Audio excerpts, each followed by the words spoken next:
I always hated the saying, run these balls out hard because you don't know who's watching. I remember people saying that to me. I was like, it's a load of crap. Then now we're teaching kids to do something to get a reward. We're tied up at 3. Why don't you do it because that's what's going to help your team win the stinking game? Floater out towards second. Oh, what a play by Pete Orr. Snow cone right there.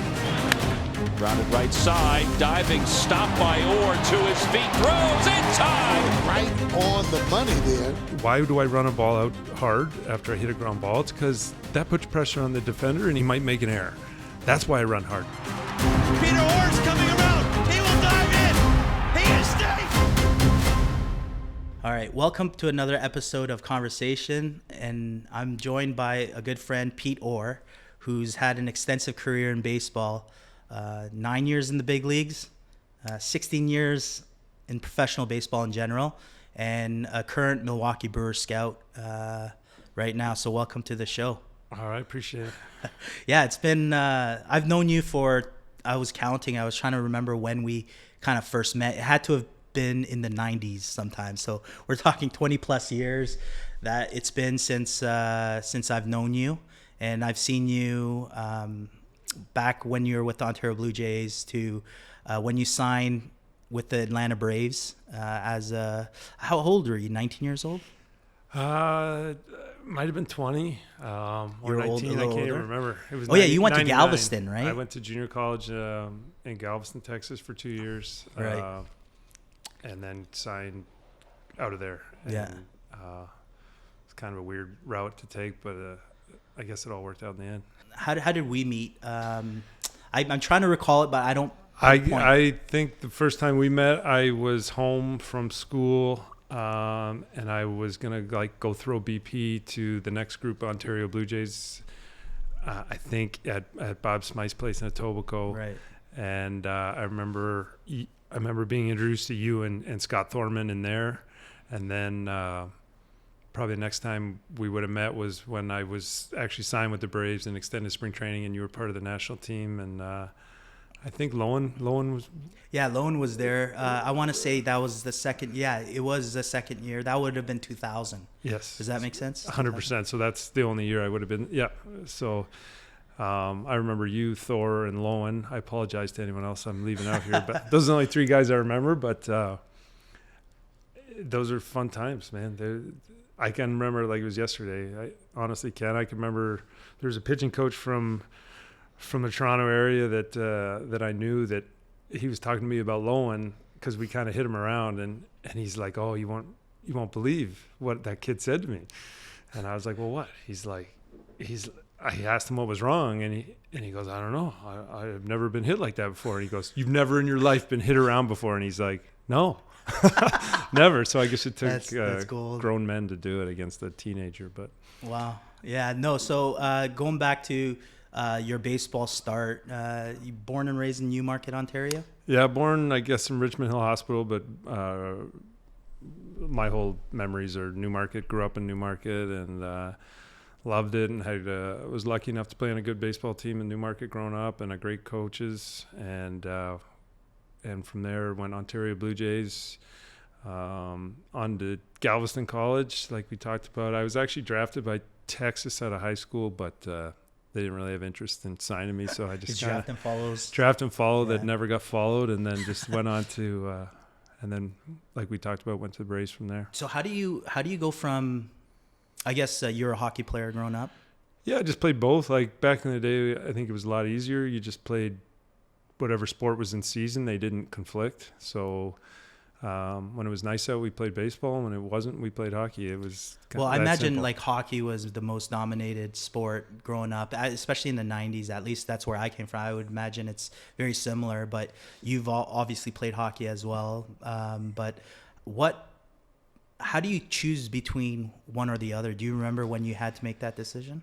Yeah, I mean, there's two. I think I can answer this in two ways. I did make the decision, but I think it was kind of made for me. You know, I wasn't going to make the NHL or anything like that. So, like, you know, it was one of those things. I had an opportunity in baseball, and it was starting to conflict with other things.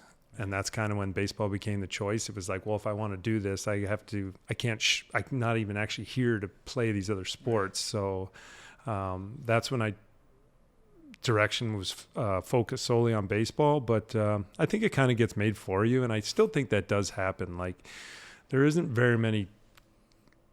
There's the extreme 1%ers that can actually just pick their sport. You're kind of made to do something, and it takes a while to figure out what that actually is. But it's usually not really a conscious decision. It kind of just works out that you go on the path you're supposed to go, I think. Right. So hockey is a mindset almost. Like, when you meet hockey players, oh, that guy's a hockey dude.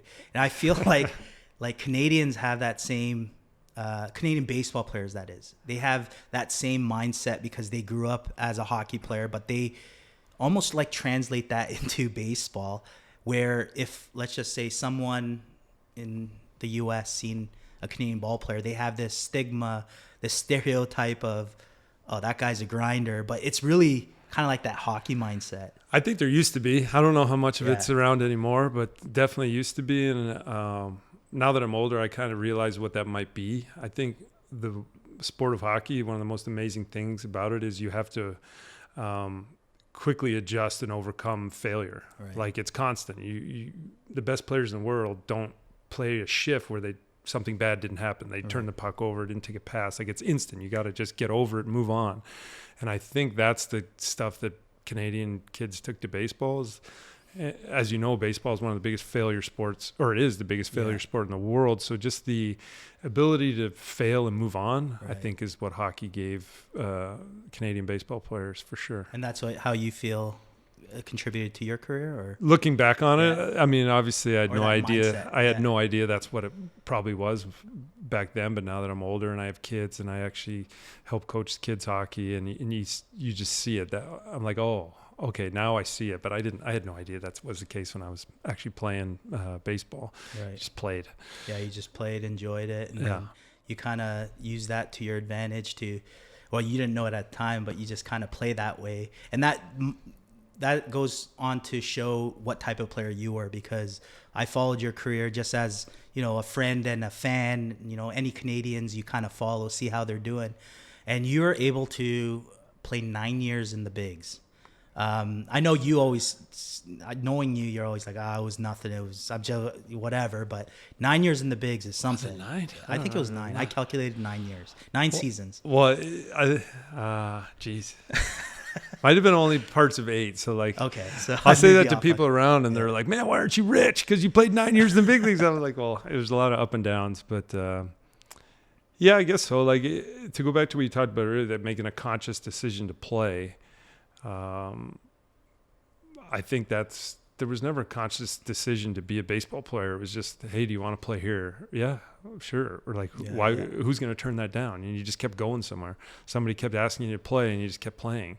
Right. And then all of a sudden you're an adult and you're doing it for a living. And you're like, oh my gosh, like, just keep going. And then you just kept going and going and going. And then, it's hard because people, parents nowadays, they want to know, what'd you do, or what was the path you took? And I'm like, man, like,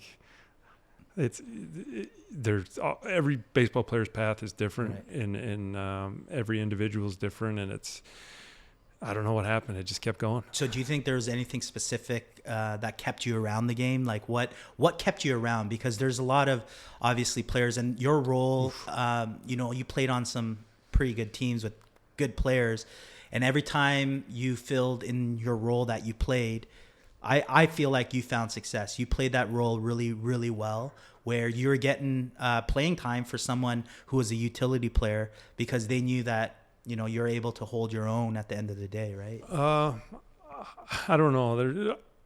There's multiple ways I could think about this. I've tried to think about it, actually, and I don't have a good answer. I think for the role that I took or was asked to do, my mentality fit that pretty well. I mean, I wasn't ever someone that overreacted that was going on with my own personal issues. Like, there was a lot of days where I wouldn't play for weeks, so it was tough, but I was able to keep that internal. For some reason, just knew not to ever voice that to anybody. And it sucked. Like there were days where you go home and you're like, oh my gosh, this is awful. And then I'd snap out of it and be like, what am I talking about? I'm in the big leagues. Like, just shut up. But, you know, I never let that affect any of my teammates. Right. And looking back, I think that was one of my roles, was to be there for my teammates. I took pride in that, and the fact that, you know, part of my job was to be a good friend for a lot of these guys, and to always keep a positive attitude and that stuff. And then the other part to that is I look back at my physical, genetic, you know, what my parents gave me. I could run and play defense and athletic enough to adapt to whatever they asked me to do. So I think that's probably led to why I was there. There's a lot of genetics. Like, baseball's a genetic sport. Like, it's not like 6'4", 225 linebacker, 40 speed type stuff. But like Alejandro Kirk's an example of that. Like, there's something genetic in that guy that he can hit. He's a baseball guy. He can't. We look at him on TV and you're like, what do you mean genetic? Like, look at that guy. But there's something in him that allows him to hit baseballs better than most people. So I think for me, being able to run, play defense, and be able to play multiple positions was probably why I was there. Yeah. 20 years ago, the way the game was played when you're going through the minors to now, like where, let's just say, a lot of emphasis is on obviously spin, velocity, power. You know, they want to sell, you know, tickets essentially, right? So do you see the game changing that way? Be careful to answer that question, because I've always believed and was lucky enough to see the game evolve. The game's always changing, always adapting, and you're seeing it now. You're seeing it adapt back. Like, you know, I think back to my last couple of years playing, you know, there was more emphasis on hitting balls in the air, going for homers, strikeout isn't that big of a deal. Well, now we're seeing it come back. They don't want guys to strike out anymore. So it's always adapting. Baseball is a train that's always moving, and the game doesn't care if you're on it or off it. It's still going. So it is coming back. Like, so I do think it will adapt to whatever the team needs. One of the things I've learned, I was lucky enough to learn, is the best players in the world, or the guys that achieve success at major league levels, a lot of it is they just make adjustments faster than the other guy, or above the average rate. So in saying that, I think specific skill sets for individual players will constantly evolve, because if there's a guy that can learn how to beat a pitcher that's got the spin and the velocity, but he learns how to, you know, get his hits and help his team win games, then his value will increase for other players just like him. You know, I do believe in trends. Like, the game, like any sport, it follows trends. So you had Josh Donaldson hitting homers, driving balls in the air. Well, what did everyone want? When he was the MVP, that's what everyone wanted. You know, and now we're seeing dynamic players like these shortstops that are just unbelievable. Like, and now that's what everybody wants. So it's just like, it just keeps changing. I feel that's important, because I feel like the old school players or coaches, they can't adapt to that mentality necessarily. I see a lot of the old school, and we're part of that old school camp, but I feel like we're more open to adaptation of the way the game's evolving, for instance. And I'm okay with all these rules, because in the future version of baseball, this is the journey of the ups and downs of the path we kind of go. But a lot of the old school guys are like, we want it back to the way it was, 20 years ago. But that's not going to happen. Those guys will get left off the train. 100%. So, and we're going to see it change here soon. We look at owners aren't stupid, and they're spending millions of dollars on pitchers, and they're all breaking. Right. So it's going to change. They're going to stop developing guys that break. They're going to want guys that don't break. That's going to become a trend. So that's the next trend that probably comes.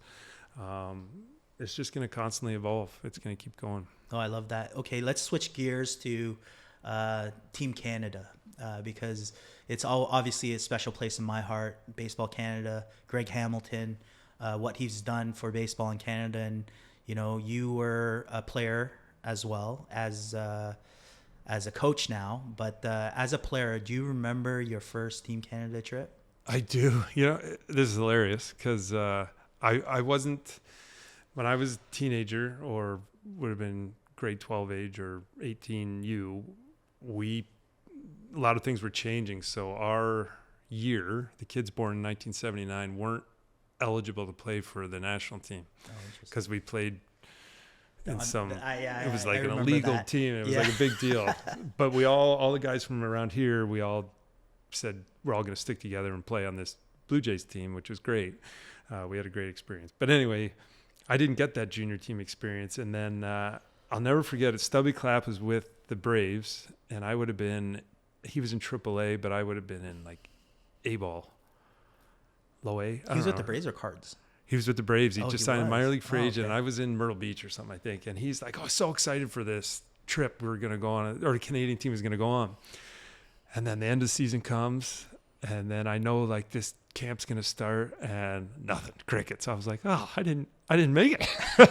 And then you made it, I think, and you were in college. You're talking about. We were talking about this, the Olympic qualifiers. But you were in college, right? You were at Houston? Yeah, I just signed with Seattle. But then you got hit in the face? Yes. So you got hit in the face, right. So then Greg calls me. This. Was that the... No, yeah, that was... Sorry, that was the second time I played for Canada. Right. The first time I played for Canada, I actually went to the camp and got cut. I had a rough couple of starts playing on Team Canada, but anyway, it was... I think I did it 8 or 9 times, and... some of the best moments of my life has been representing our country. Yeah. I remember the 2003, what you're talking about. Yeah. Yeah. That was the Olympic qualifier. It was the Olympic qualifiers for Athens the following year. Yeah. Stern wasn't on the original team either. Right. Because Rob Butler, I think, was on there. We were playing his fall league team, and the Brave, how the fall league divides teams up or whatever. And he actually came from their dugout onto ours. Like, I remember he was there with like Wainwright and those guys, and we're like, Sterling, you're on this team now. And he just walked over to our dugout, and then we went to Panama together. Yeah. So going back to that, what like Team Canada, you've been in some big moments, big games. What would you recall as a player, like your most memorable experience as there's so many. Putting on the uniform? So many. I think the first one where I was really part of the team when we were in Panama and qualified for the Olympics, U.S. didn't qualify. That was 2003. Right. So that was unbelievable. Because only top two went. So Cuba and Canada went. U.S. didn't qualify. U.S. didn't go to the 2004 Olympics. That was just crazy. Yeah. So that was just unbelievable. And then we actually going to the Olympics in 2004 was unbelievable. And then being part of all the WBCs was one of the greatest honors of my life. Just knowing you're representing your country with the elite of the world playing, and then Pan Am Games obviously was a great experience, doing it here and the way it ended, winning gold and all that stuff. So I can't pick one, to be honest. So but I'm sure you'll agree with this. It's more about the relationship with the people. Like all the stupid memories of the dumb stuff we did on the road and whatever country we were in, throwing guys. You have stories in every country. So you know what? Maybe the best story would be we were in Italy and we were all hanging out at night, extracurricular events, beverages going on, and we had a rule that if you went to bed, your roommate, because we all had roommates, would throw you in the pool. So I'll never forget it. Like Sterney was my roommate, and he fell asleep. So we went in, picked up his mattress, threw it in the pool. No way. Oh yeah, you were done. Like if you went to bed, hilarious. you were done. So they were all great times. Yeah, it's great moments for sure with the Canadian national team. So like the part of the reason why I like to highlight this with all the guests is because I feel like that's important to keep the culture. A lot of the younger generation kids, I don't think they know this too well, and the further we get, it kind of diminishes, and we could only just say, oh, remember that time, and keep those stories to ourselves. But I feel like there's an opportunity to realize how special it is to be a part of that program, and it is a family. It's a culture that 100%. I think we need to retain and grow. So it's part of the reason why I kind of bring these up. I think one of the biggest compliments I had as a baseball player was the first WBC when I had some teammates that were on the USA team, and it was the first time they'd ever experienced something like that. Right. So that was 06, right? 06. Yeah. They actually moved on from Arizona, went to wherever, like LA or San Diego, can't remember. But when those guys came back, they actually talked about hanging out with the guy. Like, these were Hall of Fame superstars in comparison to whoever Canadian morons that we had. But like, the stories were kind of the same. It was all just about like the times off the field, hanging out with the guys and competing. And they were like, I get what you're always talking about with the Canadian guys, Pete. Like, we got to do it. So that was pretty cool. Yeah, no, for sure. So let's talk about transitioning from, I guess, player, and then you're coaching the 18U national team with Greg as well, and then transitioning to scouting. How did that come about? Is that something that I guess you're always interested in, or kind of fell into your lap? No, I was not at all interested in it, to be honest. I even when I was playing, I knew I would love managing or coaching. And I kind of just envisioned that's what I would get into. You know, I sat the bench a lot in my life, so most of the games I was managing in my own head, you know, along with Bobby Cox or whatever. Kind of knew every move we were going to make because that's what you're doing. And but then I had my own family, and I was like, I can't do this. I can't.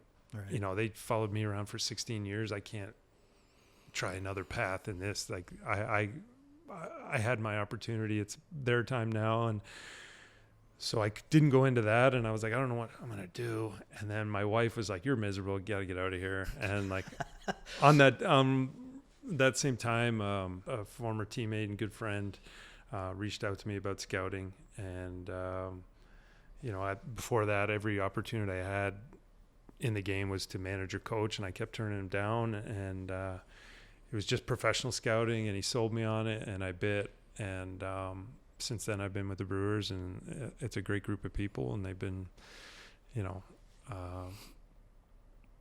I've enjoyed my time and learned so much. There's so much I can't describe what you learn on the other side of it. There's so much that goes into it. Right? It's way different. It's completely different, but it's. What would you say is different from like that player mindset to kind of like looking at it from a scout's perspective?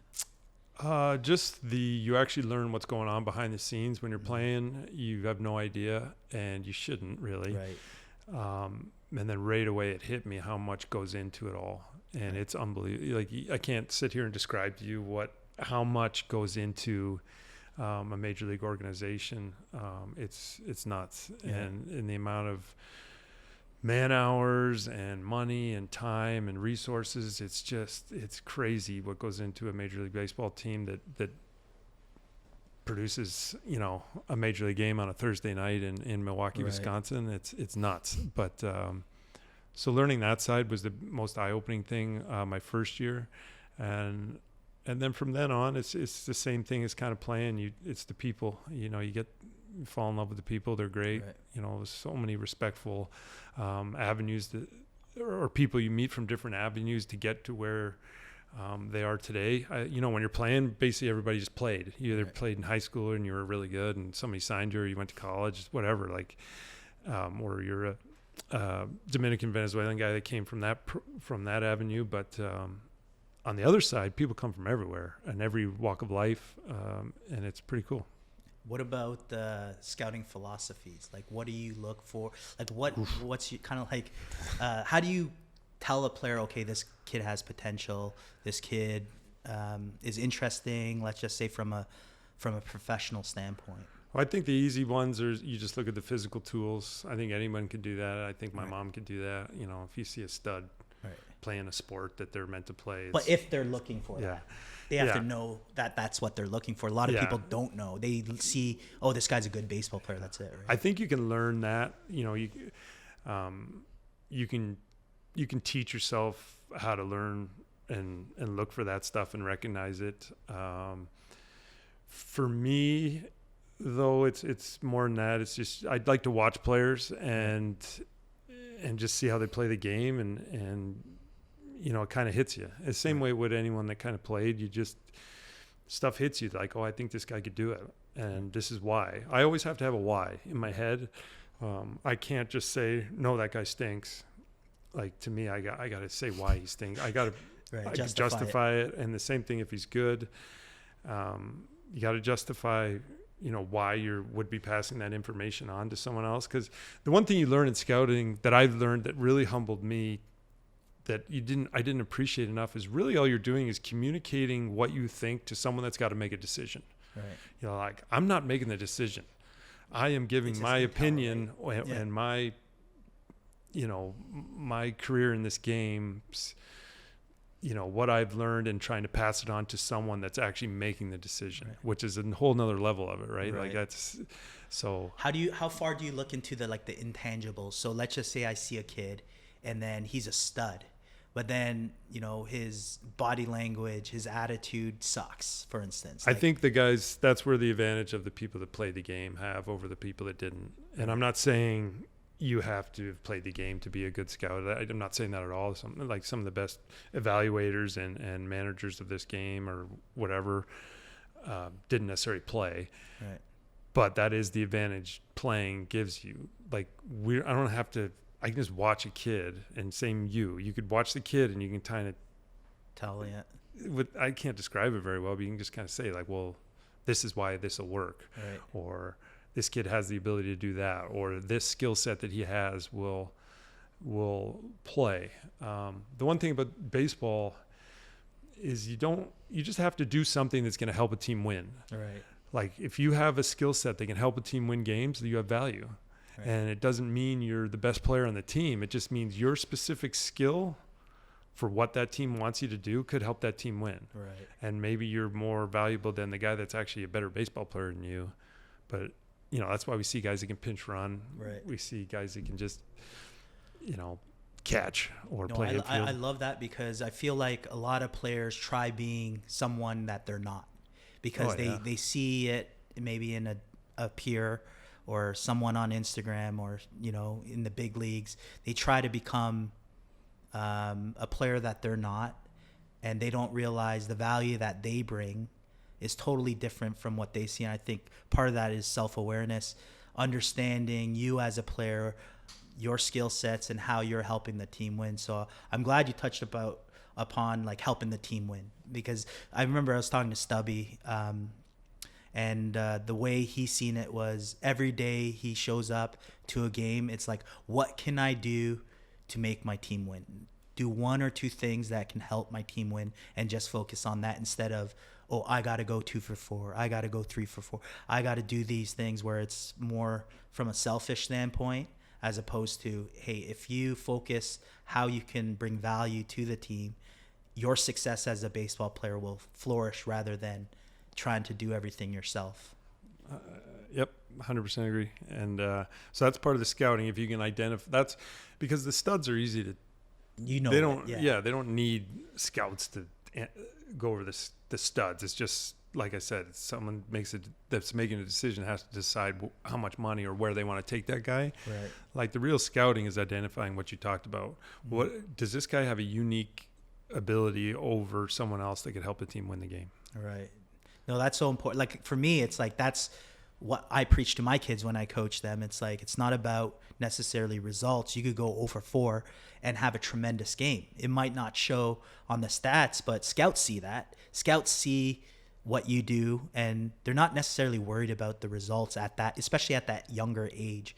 And that's the whole point of why I brought it up. Is I feel like the knowledge of why, why kids think that they're getting scouted is totally different than reality per se, right? Sure. Because they're just like, oh, I just need to get scouted. I got to perform. And they put all this pressure on themselves.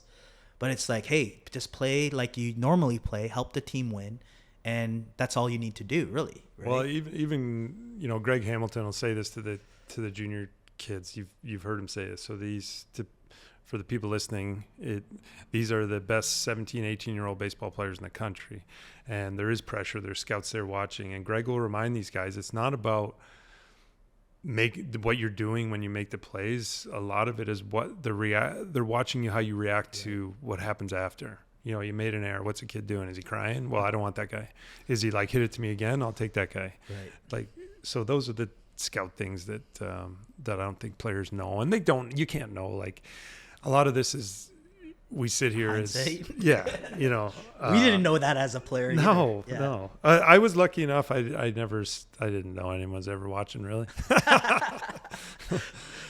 Yeah, So, but I feel like that happens from maturity, I guess. I learned that probably when I was 24, 25, and I was still playing. And then it kind of clicked. It's like, Yeah. okay, I get it. Because when you're out of pro ball, you realize, the game is totally different than what you made it out to be, at least from my standpoint. But that's the evolution of growth as a player, right? And that's why they call, veterans valuable, because they've been through the whole cycle.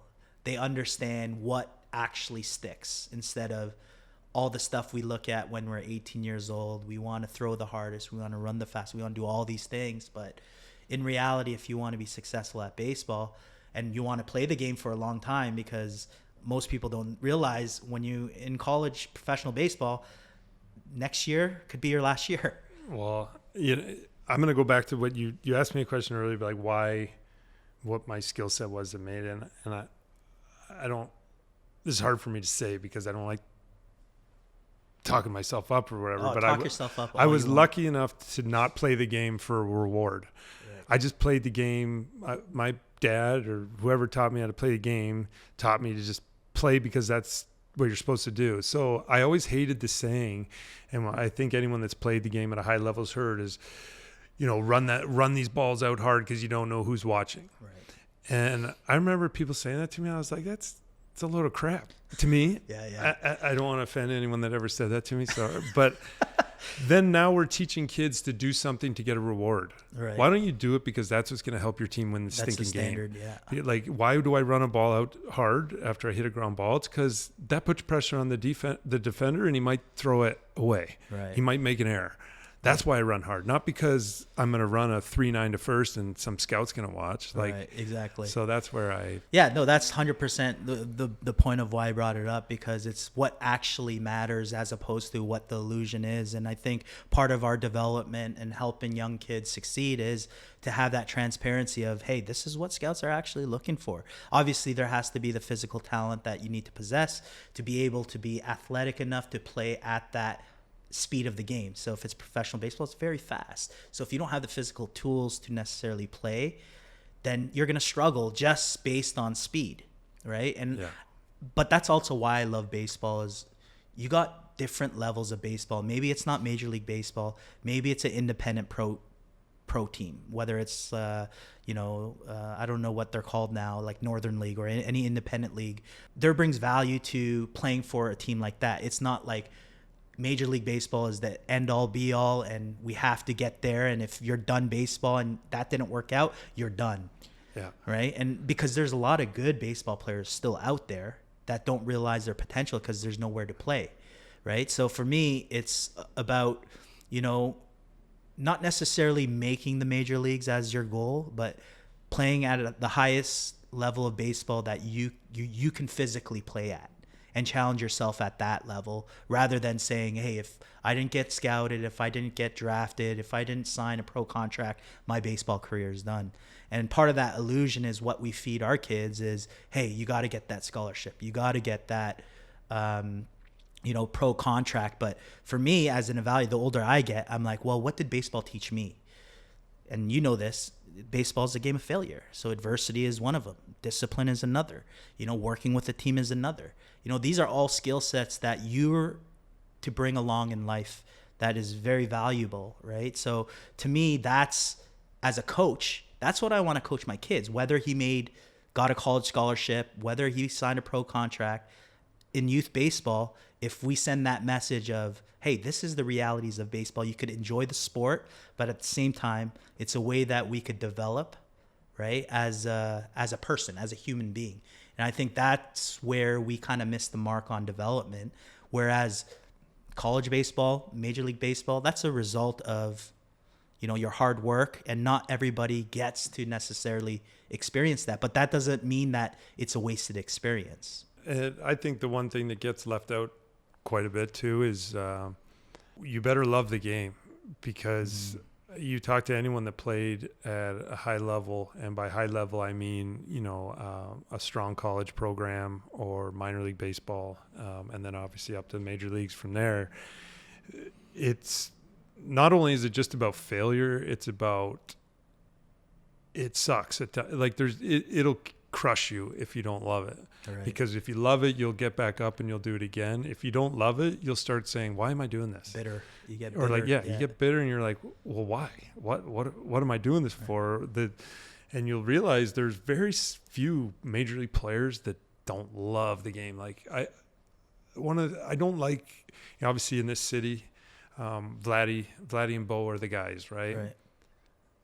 And I hear people say negative things sometimes. I was like, you know what? Those are two guys that you can just tell by watching them play baseball. They freaking love it. Right.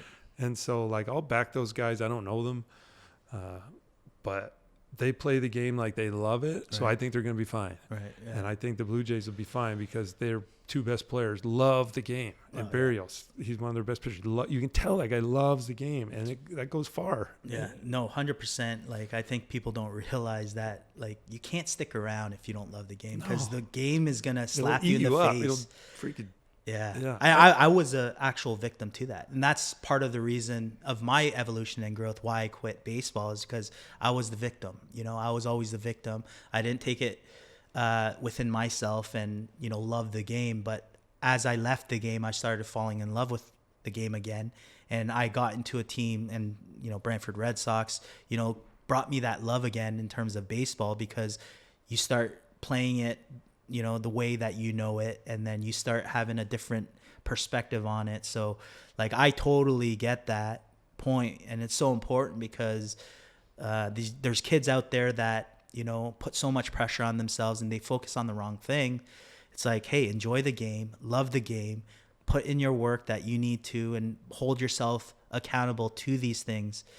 It's so important, right? So I'll bring maybe this all full circle a little bit. The Brewers drafted a kid that was on the junior national team a couple years ago. His name's Dylan O'Ray. Mm-hmm. And I talk about this guy too much because I love the kid. But he convinced me he could do it because he showed me he loved it. And you've been on these trips. You go to Dominican and you play 2 games every other day. So you play a game, then you play 2, then you play a game, then you play 2. And these are 17, 18-year-old kids that have never done anything like this in their lives before. Right. And it's 100 degrees and it's humidity's whatever.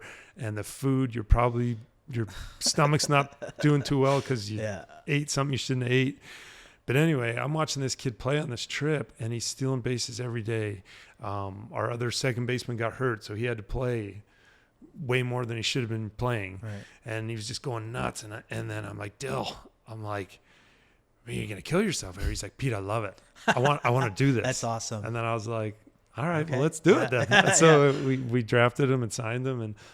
And it's just an example of a guy that proved to me as the scout that he loved it. Yeah. And it took that moment before I had the conviction to tell my boss, I would back you guys drafting this guy, you know, and here's one of my reasons is I know this kid loves it. Like, take the skill and all that other stuff out of it. I can tell you this guy's a ball player and he loves it and he'll grind it out. And you have to be able to do that. No, I love that. No, for sure.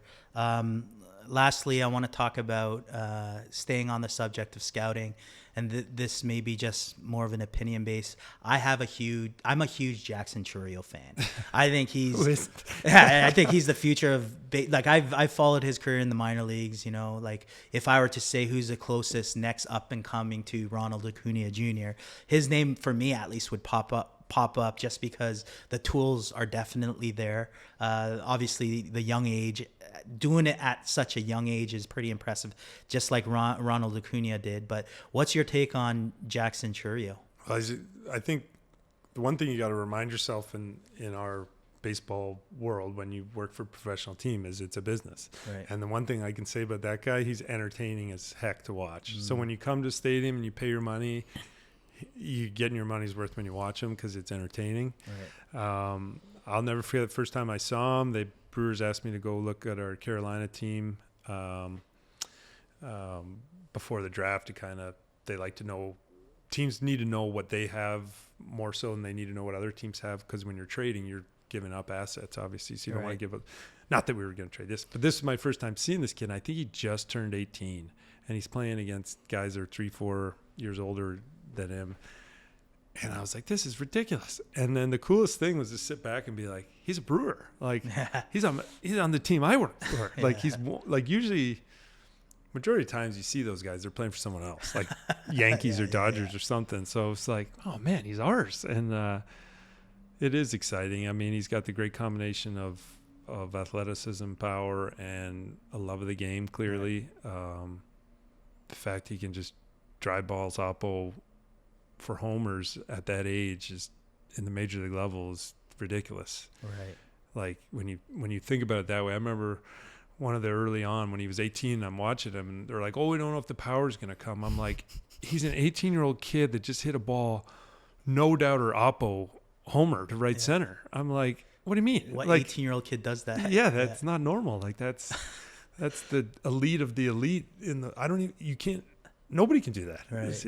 So that was my first experience and it's going to be a fun journey. Obviously he signed up there for a long time. He's got to stay healthy, but it's exciting. There's one more guy. We off the mic we talked about Tyler Black a little bit, but there's another guy that I wanted to bring up, and I'm a huge fan of him. I follow prospecting because of sports cards, but Jeferson Quero, I think he's like from a catching standpoint, and you guys have William Contreras, I believe, as your guy there, so you have a backlog of really good catching, which I feel like is missing, or there's not enough good catching that teams are locking in. Like we gave up Gabriel Moreno, for instance. It's like, where are you going to find these catchers? Because it's not like you could find like a plus catcher behind the dish just anywhere, right? So I feel like a lot of these teams are committing long-term to catching. So you got like for instance Adley Rutschman with the Orioles. You got all these Jonathan Heim, all these guys that are very good at what they do, and I feel like Jeferson Quero could be one of those players as well. I think his bat plays, and defensively he's one of the better catching prospects in Major League Baseball coming up. What do you think about Jeferson?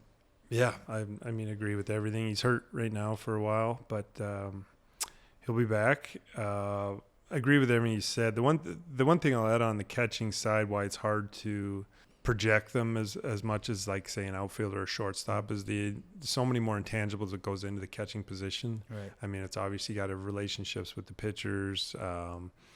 We've seen the defensive stuff catchers do just totally change in the last decade, so it's constantly evolving.